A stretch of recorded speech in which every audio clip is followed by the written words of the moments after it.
Hello everybody, welcome to my YouTube channel Smart Wealth Edu Hub. Myself SD. আজকে আপনাদের সামনে একটি খুব পরিচিত বিষয় নিয়ে আলোচনা করতে এসেছি। এতদিন তো আপনারা শুনছিলেন যে স্টক মার্কেটে কিভাবে কাজ করতে হয়। সামান্য একটু বিষয় আমি শিখেছি, আরও বিস্তারিত আপনাদের জানাবো। কিন্তু স্টক মার্কেটে কাজ করা অত্যন্ত ঝুঁকি সাপেক্ষ। তার জন্য অনেক স্টাডি দরকার এবং আপনার অনেক প্র্যাকটিস করা দরকার। কিন্তু তার থেকে তুলনামূলক রিস্ক একটু হলেও কম এবং যেখানে আপনার সেখান থেকে আপনি ইকুইটিতেও ইনভেস্ট করতে পারবেন বা স্টকে ইনভেস্ট করার মতো একটা পজিশনও থাকবে এবং আপনার কিছু রিটার্নও বেটার আসবে। সেই জায়গাটা হচ্ছে মিউচুয়াল ফান্ড। খুব পরিচিত একটা শব্দ, আমাদের অনেকেই জানি মিউচুয়াল ফান্ডের কথা, কিন্তু মিউচুয়াল ফান্ড কি, মিউচুয়াল ফান্ড আসলে বিষয়টা কি, মিউচুয়াল ফান্ড কীভাবে কাজ করে, that's means what is mutual fund and how mutual fund works. আজকে এই জিনিসগুলো নিয়ে আপনাদের এবং কিভাবে আপনারা প্রফিট পাবেন মিউচুয়াল ফান্ড থেকে, কী করে আপনারা প্রফিট পেতে পারেন বা কীরকম আসে সাধারণত হিস্ট্রি থেকে আমরা যেগুলো জানতে পারি, সেই বিষয়টা আজকে আপনাদের আমি পরিষ্কার করে জানাবো। আমার এটাই উদ্দেশ্য আজকে জানানোর। আর আজকে একটা বিশেষ ব্যাপার আছে, আজকে ভিডিওর শেষে আমি একটা প্রশ্ন রাখবো আপনাদের জন্য। প্লিজ আপনারা সেই প্রশ্নটার উত্তর কমেন্ট বক্সে গিয়ে একটু জানাবেন, তাহলে আমারও ভালো লাগবে। আর আমি যদি আপনাদের উত্তর সেরকমভাবে ভুল পাই তাহলে অবশ্যই আমি সেই উত্তরটা নিয়ে আরও বিশেষভাবে আলোচনা করে আপনাদের জানিয়ে দেবো। খুব সহজ সরল একটা প্রশ্ন, ভিডিওটা পুরোটা শুনলে মোটামুটি একটা আপনাদের আইডিয়া হয়ে যাবে। তো যাই হোক, আজকের বিষয় হচ্ছে মিউচুয়াল ফান্ড। আজকাল তো আমরা অনেক শুনতে পাই মিউচুয়াল ফান্ডে লাভ করা, মিউচুয়াল ফান্ড থেকে অনেক লাভ হয়, মিউচুয়াল ফান্ড লং টার্মের জন্য ইনভেস্টমেন্ট করা খুব ভালো, মিউচুয়াল ফান্ড বাজারগত ঝুঁকি সাপেক্ষ, ইত্যাদি ইত্যাদি ইত্যাদি। কিন্তু এই মিউচুয়াল ফান্ড আসলে বিষয়টা কি, জিনিসটা কি? এটা কোনো চিট ফান্ড তো নয়। এটা গ্রাম বাংলার বা ওয়েস্ট বেঙ্গলের এবং গোটা ইন্ডিয়ার অনেকের কাছে একটা প্রশ্ন, মিউচুয়াল ফান্ড কোনো চিট ফান্ড তো নয়। এখানে টাকা রাখবো, টাকাটা শেষে গায়েব হয়ে যাবে না তো? তাহলে একটা জিনিস জেনে রাখুন, চিট ফান্ড কোনো সময় গভর্নমেন্টের কাছে রেজিস্টার্ড হতে পারে না। ভালো করে মন দিয়ে শুনবেন, প্রত্যেকটা mutual fund SEBI registered. SEBI Matlab SEBI, security exchange board of India. এটাতে রেজিস্ট্রেশন ছাড়া কোনো মিউচুয়াল ফান্ড বাজারে কাজ করতে পারে না। তো আমরা যে সমস্ত মিউচুয়াল ফান্ডে ইনভেস্ট করতে পারি বা করবো বলার কথা শুনতে পাই, বা আমাদের অ্যাডভাইজাররা বা বিভিন্ন ব্যাংকে গেলে আমরা যেমন শুনতে পাই, আমি নিজে SBI স্টাফ, আমি ইনভেস্টমেন্ট করাই। তো আমি মিউচুয়াল ফান্ডের কথা আমিও যখন বলি, অনেকের মুখ থেকে আমি এর আগে শুনতে পেয়েছি যে মিউচুয়াল ফান্ডে রাখবো, টাকা গায়েব হয়ে যাবে না তো, এ তো চিট ফান্ড নয় তো। তবে জেনে রাখুন, চিট ফান্ড এটা কোনো মতেই নয়। মিউচুয়াল ফান্ড সম্পূর্ণ ভিন্ন একটি বিষয়। মিউচুয়াল ফান্ড সম্পূর্ণ ভিন্ন একটি বিষয়। মিউচুয়াল ফান্ডে ইনভেস্ট করলে আপনার কোনোভাবেই টাকা গায়েব হয়ে যাবে না। তবে হ্যাঁ, এটা ঠিক, কিছু কিছু সময়ে আপনাকে একটুখানির জন্য হলেও, কিছু সময়ের জন্য হলেও মিউচুয়াল ফান্ডের ফান্ড ভ্যালু, আপনি যে অ্যামাউন্টটা ইনভেস্ট করেছেন তার ভ্যালুটা কম দেখতে পারেন। কিন্তু সেটা কিছু সময়ের জন্য, সব সময়ের জন্য নয় বা চিরকালের জন্য নয়। দেখা গেছে 5-7 বছরের হিস্ট্রিতে যারা মিউচুয়াল ফান্ডে ইনভেস্ট করেছেন তারা তাদের টাকাটা বা রিটার্নটা যে তার মেন অ্যামাউন্টের থেকে কম আছে, এরকম নজির বিরল, এরকম দেখাই যায় না। প্রায় জিরোর সমান সমান আর কি। এরকম হয়েছে বলে সেরকমভাবে আমার জানা নেই বা আমি এরকমভাবে হিস্ট্রি পাইনি।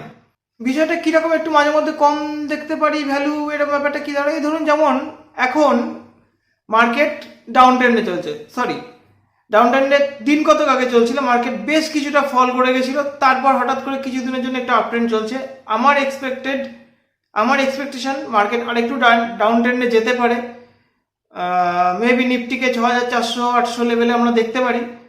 তো তাহলে কি হবে? ধরুন এখন এই মুহূর্তে কেউ মিউচুয়াল ফান্ডে টাকা ইনভেস্ট করলো, ঠিক আছে, তাহলে কি হতে পারে ভালো করে শুনবেন। তাহলে মিউচুয়াল ফান্ডে এই মুহূর্তে যদি কেউ ইনভেস্ট করে এবং তারপর যদি মার্কেট ডাউন ট্রেন্ডে যায় এবং সেটা যদি ইকুইটি ওরিয়েন্টেড বা হাইব্রিড ওরিয়েন্টেড এই জাতীয় ফান্ড হয়, তাহলে তার ভ্যালু কিছুদিনের জন্য আপনারা কম দেখতেও পারেন। কিন্তু লং টাইমে, বিশেষ করে 5-7 বছর 10 বছরের হিস্ট্রিতে আপনারা কোনো মতেই এটাকে মাইনাসে দেখতে পাবেন না। অর্থাৎ টাকা গায়েব হবে না, আপনার জিনিসটা যেটা কিনছেন সেটা একটু ভ্যালু কমতে পারে। ধরুন সোনার দাম আজকে কমে গেছে, সাপোজ ধরুন 30,000 টাকা ভরি আছে, আপনি কি করবেন? বেচে দেবেন? আপনার কাছে সোনা কেনা থাকলে কি বেচে দেবেন? আপনি নতুন করে টাকা জোগাড় করে সোনা কিনতে যাবেন, রাইট? এবার কেনার পর দেখা গেল আরো কমে গেল, আপনি বেচে দেবেন? আপনি জানেন যে সোনা হচ্ছে প্রিসিয়াস মেটালস, অর্থাৎ একটা দামি ধাতু, যেখানে সেটা যদি আমার কাছে কেনা থাকে তাহলে সেটার দাম কোনোদিনও কমবে না, ভবিষ্যতে বাড়বেই। মিউচুয়াল ফান্ড একদম সেম টাইপেরই বিষয়। মিউচুয়াল ফান্ডটা আমাদের সাবজেক্ট নয়, আর গোল্ড একটা সিম্পল জিনিস যেটা সবাই জানে। তাই হয়তো আমরা ভাবি যে গোল্ড কিনে রাখবো, মিউচুয়াল ফান্ডে কেন রাখতে যাবো। কিন্তু গোল্ড আজ পর্যন্ত হিস্ট্রিতে যা রিটার্ন দিয়েছে তার থেকে মার্কেট বা ইকুইটি আপনাকে অনেক বেশি রিটার্ন দিয়েছে। তো সেই হিস্ট্রি বিচার করে আপনি যদি অল্প অল্প করে কিছু অ্যামাউন্ট মিউচুয়াল ফান্ডে ইনভেস্ট করেন, তাতে করে আপনার আলটিমেটলি প্রফিটই আসবে।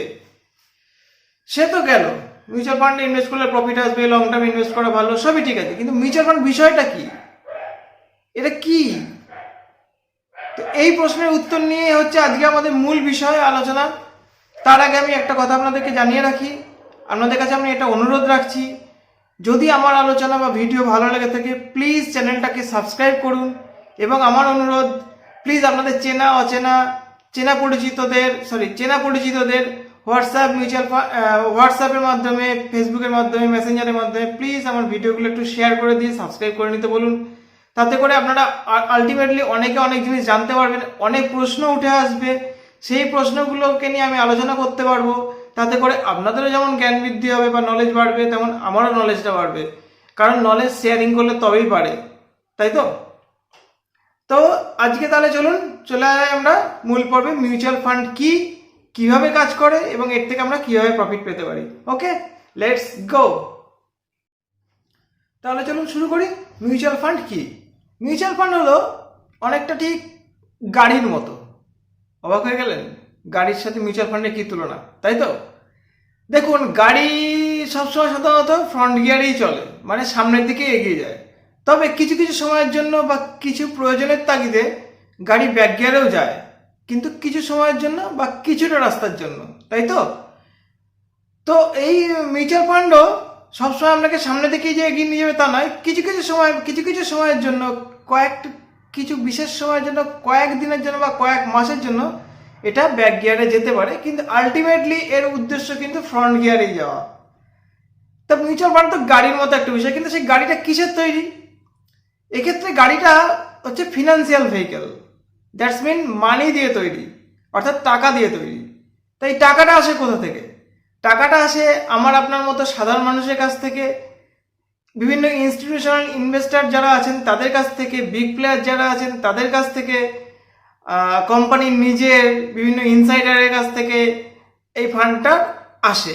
তো এই মানি দিয়ে কি হয়, মিউচুয়াল ফান্ড নিজস্ব একটা ফান্ড তৈরি করে সেটার মাধ্যমে বিভিন্ন জায়গায় ইনভেস্ট করতে পারে। ঘটনা হচ্ছে মিউচুয়াল ফান্ড এই বিভিন্ন জায়গা থেকে টাকাগুলো একত্র করে কিছু জায়গায় ইনভেস্ট করে বা কিছু জিনিস কেনে, যার মাধ্যম থেকে আপনারা ভবিষ্যতে প্রফিট পেতে পারেন। তো এই কি জিনিস কিনতে পারে? তারা বিভিন্ন কোম্পানির স্টেক বা শেয়ার কিনতে পারে, বিভিন্ন কোম্পানির বন্ড কিনতে পারে, গভর্নমেন্ট বন্ড কিনতে পারে, মানি মার্কেট ইনস্ট্রুমেন্ট কিনতে পারে বা আদার অ্যাসেটস কিনতে পারে। আর আমরা আমাদের যেরকম অবজেক্টিভের সাথে যে মিউচুয়াল ফান্ডের মেলে, আমরা সেই মিউচুয়াল ফান্ডে ইনভেস্ট করি। কিরকম? ধরুন, গাড়ির উল্লেখ যখন করলাম, গাড়ির কথা দিয়ে বলি। কারোর বাড়িতে 3 জন মেম্বার, সে নিশ্চয়ই একটা জায়গা 7 সিটের গাড়ি কিনে বসে থাকবেন না, তারা ছোট গাড়ি কিনবেন। তেমন তারা ছোট গাড়ির মধ্যে কেউ আবার ভাববেন যে আমার ইকোনমিক কন্ডিশন একটু বেটার আছে, আমি একটু ভালো গাড়ি কিনবো, একটু ভালো কোম্পানির গাড়ি কিনবো। কেউ বড় গাড়ি কিনবেন, সেই বড় গাড়ির মধ্যে ভেরিয়েশন আছে, কেউ আরো বড়, আরো ভালো টাইপের, আরো ভালো কিছু গাড়ি কিনবে, কেউ আরো অত্যাধুনিক গাড়ি কিনবেন। এর বিভিন্ন রকম আছে, মানে যার যেটা ইচ্ছা বা যার যেটা অবজেক্ট সেই অনুযায়ী আপনারা গাড়ি যেমন কেনেন, সেরকম যার যেটা অবজেক্ট সেই অনুযায়ী আপনারা মিউচুয়াল ফান্ডে টাকা ঢালেন বা ইনভেস্ট করেন। সেই আপনার অবজেক্টটা কিসের সাথে মিলবে কিনা মিউচুয়াল ফান্ডের সাথে, সেটা পাওয়া যায় মিউচুয়াল ফান্ডের প্রসপেক্টাস থেকে। ঠিক আছে? তো এই যে বারে বলছি ইনভেস্ট করবেন, ইনভেস্ট বিষয়টা কি? ইনভেস্ট বিষয়টা হলো এই যে বিভিন্ন ইনস্টিটিউশন বা এই যে বিভিন্ন কোম্পানি বা আপনি আমাদের কাছে যে ক্যাপিটালটা থাকে, অর্থাৎ কিনা যে অ্যামাউন্টটা আমরা গচ্ছিত করি, আমাদের এই গচ্ছিত অর্থ বা মূলধনটাকে আমরা এটা দিয়ে কিছু জিনিস কিনবো, এমন কিছু জিনিস কিনবো যেটার ভ্যালু ভবিষ্যতে ইনফ্লেশনকে বিট করে আমাদেরকে কিছু গেইন দেবে, অর্থাৎ এটা ক্যাপিটাল গেইন হবে। ইনফ্লেশনকে বিট, ইনফ্লেশন মানে হচ্ছে মুদ্রাস্ফীতি, মানে টাকার ভ্যালু কমার হারটা হচ্ছে মুদ্রাস্ফীতি। তো এই মুদ্রাস্ফীতিকে যদি আপনি হারাতে না পারেন, আপনার টাকা দিয়ে যে জিনিসটা কিনছেন সেটা দিয়ে যদি আপনি তার বৃদ্ধির হারটা যদি ইনফ্লেশনকে হারাতে না পারে, তাহলে আলটিমেটলি আপনার টাকাটা হয়তো সংখ্যায় বাড়বে, ডিজিটের দিক থেকে বাড়বে, কিন্তু তার ভ্যালুটা আলটিমেটলি এখনকার থেকে কমে যাবে। ধরুন কেউ 1,00,000 টাকা দিয়ে একটা ফিক্সড ডিপোজিট করলো 10 বছরের জন্য, যে ফিক্সড ডিপোজিটের ইন্টারেস্ট রেট হচ্ছে 6%। ওকে, ইনফ্লেশন রেট হলো সেই সময়ে অ্যাভারেজ 6%। তাহলে 10 বছর পর এই 1,00,000 টাকাটা যখন লোকটা 6% রেটে 1,81,402 টাকা মতো পাবেন, তখন এর সাথে এই 10 বছর ধরে 6% ইনফ্লেশনকে যদি অ্যাডজাস্ট করেন, আলটিমেট গিয়ে দেখা যাবে টাকাটার সংখ্যায় 1,00,000 টাকাটা ডিজিটালি বেড়ে 1,81,402 টাকা হয়েছে, ঠিক কথা, কিন্তু এই 1,81,402 টাকা 10 বছর পরে গিয়ে ভ্যালু সেই ইনফ্লেশনের কারণে দাঁড়াবে এখনকার 1,00,000 টাকারই সমান। তাহলে আলটিমেট আপনার ওই ফিক্সড ডিপোজিটটা করে লাভটা কি হলো? কোনো লাভ হলো কি? এখনকার 1,00,000 টাকা তখনকার সময় যদি 1,00,000 টাকাই ভ্যালু দাঁড়ায়, তাহলে আপনার গেইনটা কোথা থেকে এলো? কোনো ক্যাপিটাল গেইন আসলো কি? কোনো ক্যাপিটাল গেইন আসলো না। এই ক্যাপিটাল গেইনটা দেয় হচ্ছে যে ইনভেস্টমেন্টগুলো, যে অ্যামাউন্ট, যে জায়গাগুলো থেকে, সেই জায়গায় যদি আপনি টাকাটা রাখেন এবং যদি ক্যাপিটাল গেইনটা পান, তবে সেটা হচ্ছে ইনভেস্ট, প্রপারলি ইনভেস্ট করা। ইনভেস্ট মানে আপনার টাকা দিয়ে বা আপনার টাকা দিয়ে এমন কিছু জিনিস কেনা যেটা ইনফ্লেশনকে বিট করে ভবিষ্যতে আমাকে ক্যাপিটাল গেইন দেবে। ওকে, তো এই টাকা দিয়ে আমরা কি কিনতে পারি? আমরা বিভিন্ন জিনিস কিনতে পারি যেগুলো আমাকে ভবিষ্যতে গিয়ে ইনফ্লেশনকে বিট করে প্রফিট দেবে। যেমন ধরুন আমরা রিয়েল এস্টেট বা ল্যান্ড অর্থাৎ জমি কিনতে পারি, বিভিন্ন প্রেসিয়াস মেটাল কিনতে পারি, বিভিন্ন কোম্পানির বন্ড কিনতে পারি বা গভর্নমেন্ট বন্ড কিনতে পারি। তারপর আমরা মিউচুয়াল ফান্ডে ইনভেস্ট করতে পারি, কিছু শেয়ার মার্কেটে ইনভেস্ট করতে পারি বা স্টকে ইনভেস্ট করতে পারি। এখানে একটা জিনিস আমি বলে রাখি, আমি তো স্টক মার্কেট নিয়ে, শেয়ার নিয়ে কীভাবে সেগুলো কিনবেন বা এই জিনিসগুলো শেখাচ্ছি, পাশাপাশি আমি মিউচুয়াল ফান্ডটা নিয়ে কথা বলতে এসেছি আজকে। তো এখানে জেনে রাখুন, স্টাডি প্রপারলি না করে যদি একটা কি দুটো স্টক কিনে আপনি ভাবেন আমি ইনভেস্ট করলাম, তাতে আপনি যে রিস্কটা বিয়ার করবেন তার থেকে প্রফেশনালি ম্যানেজড যে বাঞ্চ অফ স্টক থাকে সেখানে যদি আপনি ইনভেস্ট করেন, সেটা তুলনামূলক আপনাকে রিস্ক কম থাকবে সেটাতে, এবং সেটা তুলনামূলক আপনাকে প্রফিট প্রপারলি দেবে। Professionally managed bunch of stock মানে হচ্ছে মিউচুয়াল ফান্ড, যেখানে প্রফেশনাল মানি ম্যানেজার আপনার ফান্ডটাকে প্রপারলি ইনভেস্ট করে, প্রপারলি সেটাকে নিয়ে কাজ করে এবং আপনাকে প্রপার গেইনটা দেয়। তবে মাথায় রাখবেন, একটু লং টার্মের জন্য হলে ভালো হয়। হ্যাঁ, শর্ট টার্মের বিভিন্ন রকম ফান্ড আছে, বিভিন্ন বন্ড ওরিয়েন্টেড ফান্ডও আছে, বিভিন্ন লিকুইড ফান্ড আছে যেগুলো নর্মাল সেভিংস অ্যাকাউন্টের থেকে আপনাকে বেটার ইন্টারেস্ট দেবে এবং সেগুলোর মধ্যে লিকুইডিটিও থাকে। তো যাই হোক, ঘটনাটা যেটা দাঁড়ালো যে আমরা বিভিন্ন রকম প্রেসিয়াস মেটাল, ল্যান্ড, হাবি জাবি এরকম অনেক কিছু জিনিস কিনতে পারি। কি কি কিনতে পারি আপনাদের তো আইডিয়াটা দিলাম। মিউচুয়াল ফান্ডে ইনভেস্ট করার একটা সুবিধা হচ্ছে আমাদের যে অবজেক্ট মানে আমরা কি চাইছি, আমাদের কি টার্গেট, সেই অনুযায়ী আমরা ফান্ড চুজ করতে পারি এবং সেটা কিনতে পারি। এটা একটা মিউচুয়াল ফান্ড আমাদের কাছে একটা বড় বিষয়, এবং মিউচুয়াল ফান্ড আমাদের অনেক সুবিধা দেয় বা অনেক সুযোগ দেয়। কিরকম সুযোগ দেয়? মার্কেটে ধরুন বড় বড় প্লেয়ার যারা মেইনলি মার্কেটটাকে নিয়ন্ত্রণ করে, মার্কেট কোন দিকে যাবে, বাড়বে কমবে, কোন স্টক বাড়বে কোন স্টক কমবে, এগুলো বিগ প্লেয়াররা সাধারণত মার্কেটটাকে চালায় বলা যেতে পারে। মানে এটা আমি সরাসরি বলতে চাই না, কিন্তু ঘুরিয়ে বিষয়টা এটাই দাঁড়ায়। তো আমাদের একটা সুযোগ দেয় মিউচুয়াল ফান্ড, যে আমরাও আমাদের অল্প ক্ষুদ্র অ্যামাউন্ট থাকা সত্ত্বেও সেটা দিয়ে আমরা সমান তালে তাদের সাথে ইনভেস্ট করতে পারি, অর্থাৎ ইনস্টিটিউশনাল ইনভেস্টরদের সাথে, কোম্পানির সাথে, বিগ প্লেয়ারদের সাথে একই সাথে মিউচুয়াল ফান্ডের মাধ্যম দিয়ে শেয়ার বা বন্ড মার্কেটে আমরা ইনভেস্ট করতে পারি। আমাদের সামান্য অ্যামাউন্ট দিয়ে আমাদের সেই সুযোগটা মিউচুয়াল ফান্ড করে দেয়। এবং সুবিধা হচ্ছে সেটা প্রফেশনালি ম্যানেজড হয় সেই ফান্ডটা। ক্লিয়ার? যাতে করে সুবিধা কি হয়, আমাদের অতটা স্টাডি করার, ওই স্টক নিয়ে যে স্টাডিটা করার প্রয়োজন সেই স্টাডিটা অতটা করার প্রয়োজন থাকে না এবং রিস্কটা অনেক অংশে কমে যায়। আমরা যারা পয়সা দিয়ে মিউচুয়াল ফান্ড কিনি, অ্যাকচুয়ালি তারা কি কিনি? মিউচুয়াল ফান্ড বা ওই পোর্টফোলিওটার পারফরমেন্সটাকে আমরা বাই করি। পারফরমেন্স মানে তার নেট অ্যাসেটের ভ্যালুর যে চেঞ্জটা হয় না, সেই চেঞ্জটাকে বলা হয় পারফরমেন্স। সেই পারফরমেন্সটাকে আমরা বাই করি বা কিনি অ্যাকচুয়ালি। অর্থাৎ কি না, নেট অ্যাসেট ভ্যালু বা ন্যাভের যদি ক্রমাগত উন্নতি হচ্ছে এরকম কোনো ফান্ড থাকে তাহলে সাধারণত আমরা সেটাতে ইনভেস্ট করি। আদারওয়াইজ ন্যাভের এবং এই পোর্টফোলিওর ভবিষ্যৎ যার ভালো সেরকম মিউচুয়াল ফান্ডে আমরা সাধারণত ইনভেস্ট করি। তো এই নেট অ্যাসেট ভ্যালুটা ক্যালকুলেট হয় কিভাবে? নেট অ্যাসেট ভ্যালুটা ক্যালকুলেট হয় আপনাদের মিউচুয়াল ফান্ডের অ্যাসেটের যে ভ্যালুটা বর্তমানে, ধরুন আজকের দিনে যদি ন্যাভের ভ্যালু ক্যালকুলেশন করতে হয়, তাহলে আজকে আমার এই কোম্পানিটার, আমি যে কোম্পানিতে ইনভেস্ট করছি সেই মিউচুয়াল ফান্ড কোম্পানির সেই ফান্ডের net asset value, actual asset ভ্যালুটা কত, তাকে আউটস্ট্যান্ডিং শেয়ার দিয়ে ডিভাইড করলে আমরা যে পার ইউনিট ভ্যালুটা পাই সেটা হচ্ছে ন্যাভ।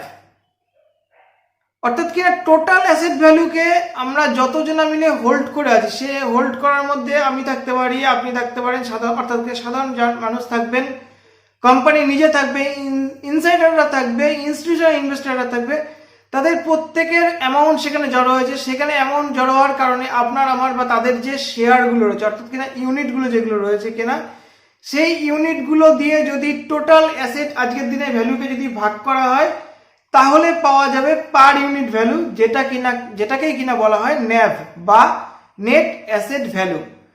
এই নেট অ্যাসেট ভ্যালু প্রতিদিন ক্যালকুলেশন করা হয়, প্রতিদিন এটার পরিবর্তন হয়, কম বেশি একটা না একটা কিছু দাঁড়ায়। কিন্তু সুবিধা যেটা হচ্ছে দিনের মধ্যে অর্থাৎ মার্কেট আওয়ারে এটার ক্যালকুলেশন হয় না, যে কারণে মার্কেট আওয়ারে শেয়ারের দামের মতো ন্যাভের কোনো ফ্ল্যাকচুয়েট করে না, অর্থাৎ এই বেড়ে গেলে এই কমে গেল এই বিষয়টা থাকে না। কিন্তু অসুবিধা যেটা হচ্ছে রাত্রিবেলা গিয়ে আমি জানতে পারছি আমার ন্যাভ কত দাঁড়িয়েছে, যে কারণে শর্ট টার্ম বা ছোট্ট ছোট্ট প্রফিট করার জন্য মিউচুয়াল ফান্ডে ইনভেস্ট করাটা একদমই বুদ্ধিমানের কাজ নয়। ন্যাভের কখন প্রয়োজন পড়ে জানেন? প্রতি মুহূর্তে প্রয়োজন পড়ে। আপনি যখন একটা মিউচুয়াল ফান্ডে ইনভেস্ট করলেন তো আপনার টাকা দিয়ে আপনি কতগুলো ইউনিট কিনতে পারলেন, মানে কতটা শেয়ার মিউচুয়াল ফান্ডটার কতটা শেয়ার আপনার কাছে আসলো, এটা জানতে গেলেও যেমন ন্যাভের নির্ভর করে। যখন আপনি রিডেমশন করছেন, অর্থাৎ কিনা মিউচুয়াল ফান্ডটাকে বেচে দিচ্ছেন বা ভাঙিয়ে নিচ্ছেন, তখন আপনি অ্যাকচুয়ালি কত ভ্যালু পেতে পারেন সেটা পাওয়ার জন্য ন্যাভের নির্ভর করে। কারণ আপনার হাতে যে কটা ইউনিট আছে তার যতটুকু আপনি বেচে দেন বা পুরোটা যদি আপনি বেচে দেন, পার ইউনিট ভ্যালু দিয়ে যদি সেটাকে গুণ করা যায় তাহলে আপনার রিডেমশন অ্যামাউন্টটাও পাওয়া যেতে পারে।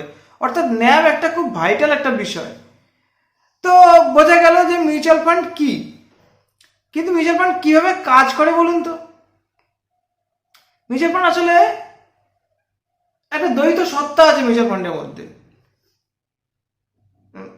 এই যে আমি বারবার বলছি কোম্পানি ইনভেস্ট করে, কোম্পানি মানে হচ্ছে মিউচুয়াল ফান্ডের যে কোম্পানি সেটা নিজে।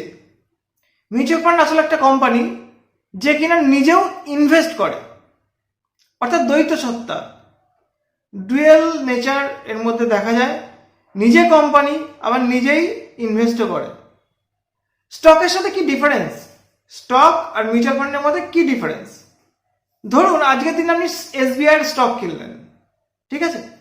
তো এসবিআই এর স্টক কেনা মানে আপনি কি হলেন? আপনি কোম্পানির পার্সিয়ালি মালিক হলেন, যেটা আগে আমি আপনাদের পূর্ব এপিসোড 1, 2, 3 অর্থাৎ স্টক মার্কেট ফর বিগিনার্স যে 1, 2, 3 ছিল সেখানে আমি শিখিয়েছি যে মিউচুয়াল ফান্ডের 1, 2 মিউচুয়াল ফান্ডে এসবিআই এর শেয়ার আপনি কিনলেন, অর্থাৎ কিনা আপনি পার্সিয়ালি এসবিআই এর মালিক হলেন। কিন্তু আপনি যখন এসবিআই মিউচুয়াল ফান্ডের মাধ্যমে মিউচুয়াল ফান্ড কিনলেন তখন অ্যাকচুয়ালি আপনি কি হলেন? আপনি এসবিআই মিউচুয়াল ফান্ডের মালিকও যেমন কিছু পার্সিয়ালি মালিকও যেমন হলেন, তার ইনভেস্টমেন্টের মালিক বা অ্যাসেটের মালিকও কিন্তু আপনি হলেন। অর্থাৎ কিনা আপনি শুধু অ্যামাউন্টটা দিয়ে ওই কোম্পানিটার অংশীদারিত্বই পেলেন না, তার পাশাপাশি তার অ্যাসেটটারও ভ্যালুটা পেয়ে গেলেন। কিন্তু এই যে মিউচুয়াল ফান্ড বিভিন্ন কোম্পানির শেয়ার কেনে বা স্টক কেনে বা বন্ড কেনে, তো আপনি যখন মিউচুয়াল ফান্ড কিনবেন সেই সমস্ত কোম্পানির স্টক, সেই সমস্ত কোম্পানিগুলোতে কিন্তু আপনার কোনো ভোটের অধিকার থাকবে না, যেটা ডাইরেক্ট সেই কোম্পানির স্টক কিনলে আপনার থাকতো। কারণ আপনি তো মিউচুয়াল ফান্ডে ইনভেস্ট করছেন, আপনি তো ডিরেক্টলি স্টকে ইনভেস্ট করছেন না। মিউচুয়াল ফান্ড কোম্পানি আপনার হয়ে টাকাটা ইনভেস্ট করছে, মানে আপনি মিউচুয়াল ফান্ড কোম্পানিরও মালিক, আবার তার ইনভেস্টমেন্টেরও মালিক। ওকে, এবার আসি মিউচুয়াল ফান্ডে ইনভেস্ট করার পরে আমি প্রফিটটা কি করে পেতে পারি। এই ইনভেস্টমেন্ট বা এই ফান্ডটা যা প্রফিট করে সেটার মালিক আপনিও, কারণ আপনি পার্সিয়ালি মালিক। তো এই প্রফিট আছে সাধারণত তিনভাবে। নাম্বার ওয়ান, আমার ফান্ড যে যে কোম্পানির স্টক বা বন্ডগুলো কিনলো, সেই যে কোম্পানি বা স্টকটা যখন ডিভিডেন্ড ডিক্লেয়ার করে বা ডিভিডেন্ড দেয়, সেই ডিভিডেন্ডটা ইনভেস্ট মানে ওই ফান্ডের বা ওই পোর্টফোলিওটার একটা প্রফিট। তো এই ডিভিডেন্ডটাকে যার যতটা করে ইউনিট আছে, অংশীদারিত্ব আছে, সেই অনুযায়ী মিউচুয়াল ফান্ড ভাগ করে ডিস্ট্রিবিউট করে দেয়। ওকে, তো এই ডিস্ট্রিবিউটটা করার সময় আপনাকে যে দুটো অপশন দেয় তারা। এক নম্বর, আপনি চাইলে পুরো ফান্ডটাকে, পুরো ডিভিডেন্ডটাকে আপনার ব্যাংক অ্যাকাউন্টে নিয়ে নিতে পারেন, প্রথম অপশন। দ্বিতীয় অপশন হলো, আপনি চাইলে আপনার ওই ফান্ডটাকেই, মানে সরি ওই ডিভিডেন্ডটাকেই পুনরায় ওর মধ্যে ইনভেস্ট করে দিতে পারেন। অর্থাৎ কিনা ওই ডিভিডেন্ডের মাধ্যমে আপনার ডিভিডেন্ডটাকে আপনার অ্যাকাউন্টে না দিয়ে আপনাকে আরো কিছু ইউনিট ওই ফান্ডের বা ওই পোর্টফোলিওটা আপনাকে দিয়ে দিতে পারে। ডিপেন্ড করছে আপনি কোনটা চুজ করবেন সেটার উপর। অর্থাৎ এক নম্বর গেল ডিভিডেন্ড থেকে আর্নিং। দুই নম্বর কি? দুই নম্বর ধরুন আমার পোর্টফোলিও বা আমার মিউচুয়াল ফান্ডের যে ফান্ডে আমি ইনভেস্ট করি সেই ফান্ডের পোর্টফোলিওতে যে সমস্ত স্টক বা বন্ডগুলো রয়েছে সেইগুলোর দাম ক্রমাগত বাড়তে থাকলো। এই পরিস্থিতিকে মিউচুয়াল ফান্ড ডিসাইড করলো যে আমি অমুক কোম্পানির শেয়ারটাকে আজকে বেচে দেবো বা কিছুটা পরিমাণ বেচে দেবো, তাহলে সেখান থেকে তার একটা প্রফিট আছে। এই প্রফিটটা মিউচুয়াল ফান্ড সাধারণত নিজের কাছে রাখে না, ম্যাক্সিমাম ক্ষেত্রে এটা ডিস্ট্রিবিউট করে দেয়। অর্থাৎ কিনা দুই। এবার তিন নম্বর পয়েন্টটা কি? তিন নম্বর পয়েন্টটা দেখা গেল ভালো মার্কেটে বা ভালো টাইমে বা সব সময়ের জন্য যেটা দেখা যায়, সাধারণত আমরা যেটা প্রফিট বলে দেখতে পাই, মিউচুয়াল ফান্ডের ওই পোর্টফোলিওটা যা যা শেয়ার বা বন্ড কিনে রেখেছে তার দাম যখন কন্টিনিউয়াস বাড়তে থাকে, তাতে করে আপনার প্রতিদিন ন্যাভটাও বাড়তে থাকে। একটা সময় গিয়ে আপনি স্যাটিসফাইড হয়ে গেলে বা কোনো কারণে আপনি যদি মনে করেন আমি কিছুটা বা পুরোটা মালিকানা সত্ত্ব ছেড়ে দেবো বা রিডেমশন করে নেব, তখন আপনি যে অ্যামাউন্ট বা যে ন্যাভে যে জিনিসটা কিনেছিলেন তার থেকে বেশি ন্যাভে বেচার কারণে একটা প্রফিট আর্ন করেন। সেটাকে বলে ক্যাপিটাল গেন, যেটা লং টাইমে গেলে ট্যাক্সেবল নয়। ক্যাপিটাল ইন্ডেক্সেশন বেনিফিট বলে ক্যাপিটাল গেনকে ইন্ডেক্সেশন বেনিফিটের আন্ডারে, ট্যাক্সের আন্ডার থেকে আপনি ছাড় পেতে পারেন। তো এটা তো গেল মিউচুয়াল ফান্ড থেকে আপনি কিভাবে প্রফিট পেতে পারেন। কিন্তু মিউচুয়াল ফান্ড নিজে কিভাবে কাজ করে? মিউচুয়াল ফান্ডে কাজ করার জন্য মিউচুয়াল ফান্ড নিজে প্রচুর লোককে নিয়োগ করে। এই যে পোর্টফোলিও বলছিলাম, এই পোর্টফোলিওটা যে প্রফেশনালি ম্যানেজড হয়, সেই ম্যানেজটা কে করে? ম্যানেজটা যে করে তা সে সাধারণত কোম্পানির বা ওই ফান্ডের সিইও হয়, সিইও। অর্থাৎ সেটাকে আরেকটা ভাষায় বলা যেতে পারে ফান্ড ম্যানেজার। অনেক ক্ষেত্রে এনাকে ইনভেস্টমেন্ট অ্যাডভাইজারও বলা হয়। তো এই ফান্ড ম্যানেজার কিভাবে নিযুক্ত হয়? বোর্ড সাধারণত আইনগতভাবে এই ফান্ড ম্যানেজার নিযুক্ত করে। তো এই ফান্ড ম্যানেজারের কাজ হলো আপনার অ্যামাউন্টটাকে প্রপারলি ইনভেস্ট করা। তো এই ফান্ড ম্যানেজার কি করে? কোন কোন স্টক এই মার্কেটে কিনলে ভালো হবে, মার্কেটে সার্ভে করা, মার্কেটে রিসার্চ করা, এই কাজগুলো করার জন্য বিভিন্ন স্টকগুলোকে অ্যানালাইসিস করা, কোন স্টকগুলোকে পিক করবে তার অ্যানালাইসিস করা, এইসবের কারণে কিছু অ্যানালিস্টকে নিযুক্ত করে। ঠিক আছে, আর কি হয়? আর এই যে ন্যাভ ক্যালকুলেট হয় না, এই ন্যাভটা ক্যালকুলেশন করার জন্য একজন অ্যাকাউন্টেন্ট থাকে, আর একজন কমপ্লায়েন্স অফিসার রাখা হয় বা অনেক ক্ষেত্রে দুজনও রাখা হয় বা কয়েকজন রাখা হয়। এই কমপ্লায়েন্স অফিসারদের সাধারণত অ্যাটর্নি হন। তাদের কাজ কি? তাদের কাজ হলো গভর্নমেন্টের রুলসগুলোকে মেনটেন করা হচ্ছে কিনা এই জিনিসটা দেখা এবং তার সেই ব্যাপারটাকে সম্পূর্ণ মিউচুয়াল ফান্ড বা ওই পোর্টফোলিওটার ওয়ে ডিলিংস করাটা হচ্ছে তার কাজ। এছাড়া তো সেলস ডিপার্টমেন্ট আলাদা বিষয়, সেই জিনিসটার সাথে মিউচুয়াল ফান্ড নিজে কিভাবে কাজ করে সেটা যুক্ত নয়। ফান্ড কি করে জোগাড় করে তার জন্য বিভিন্ন রকম পদ্ধতি আছে তাদের, সেটা সম্পূর্ণ একটা আলাদা বিষয়। সেই বিষয়টা নিয়ে এখানে আলোচনা খুব একটা যুক্তি বলে আছে বলে আমি মনে করি না। ম্যাক্সিমাম ক্ষেত্রে কি দেখা যায় জানেন? ম্যাক্সিমাম ক্ষেত্রে দেখা যায় মিউচুয়াল ফান্ডগুলো নিজে এক একটা বড় কোম্পানি। তো এদের অনেকের নাম আপনারা জানেন, আমি কয়েকটা নাম আপনাদের উল্লেখ করি। প্রথমেই তো বলবো, আমি যে এসবিআইতে কাজ করি সেই এসবিআই এর সাবসিডিয়ারিজ এসবিআই মিউচুয়াল ফান্ড।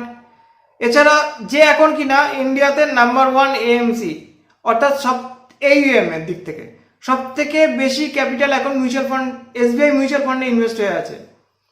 দেন এইচডিএফসি মিউচুয়াল ফান্ড আসতে পারে, কোটাক মহিন্দ্রা মিউচুয়াল ফান্ড আছে, তারপর ধরুন মতিলাল অসওয়ালের ফান্ডস আছে, আরও বিভিন্ন কোম্পানি, ফ্র্যাঙ্কলিনের আছে, ফ্র্যাঙ্কলিন টেম্পটেশনের আছে, এরকম বিভিন্ন কোম্পানি মিউচুয়াল ফান্ড আছে যেগুলো সবই কিনা সেবি রেজিস্টার্ড। তো আপনারা নিজেরা বিচার করে সেভাবে কিনবেন। মূলত আমি এসবিআই এর কথাটাই ম্যাক্সিমাম ক্ষেত্রে বলি, যেহেতু আমি নিজে এসবিআই এমপ্লয়ি। তো যাই হোক, এই গেল হচ্ছে মিউচুয়াল ফান্ড কিভাবে কাজ করে, মিউচুয়াল ফান্ড জিনিসটা কি, এখান থেকে আপনি কিভাবে প্রফিট পেতে পারেন। যদি আপনাদের ভালো লেগে থাকে আমার আলোচনা, তাহলে কাইন্ডলি এটাকে লাইক করবেন, শেয়ার করবেন। আমার সেই প্রশ্নের সময়, প্রশ্নটা খুবই সহজ। ক্যারেক্টারিস্টিক দিক থেকে মিউচুয়াল ফান্ড কত রকমের হয় এবং সেগুলো কি কি? দয়া করে এই প্রশ্নের উত্তরটা আপনারা জানাবেন। আপনারা যেটুকুই জানুন, যা জানেন সেই অনুযায়ী জানাবেন। ভুল আমিও হতে পারি, আপনিও হতে পারেন, তাতে কিছু যায় আসে না। ভুল ঠিক সবই আপেক্ষিক। তো এগুলো আপনারা প্লিজ জানাবেন।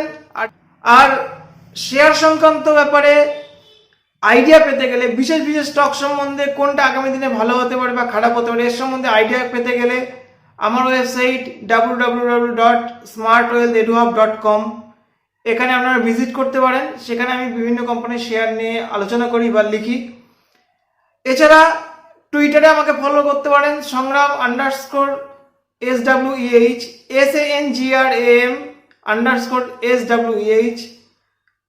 আর আমার এই ইউটিউব চ্যানেল তো রয়েছে আপনাদের সামনে, আমি সবসময় প্রেজেন্ট হচ্ছি। প্রতি সপ্তাহে আমি নিয়ে আসছি আপনাদের সামনে নতুন নতুন ভিডিও। সাবস্ক্রাইব করুন, সবাইকে শেয়ার করে দিন। ভালো থাকবেন, করোনা মুক্ত হোক দেশ এই প্রার্থনা করি। নমস্কার।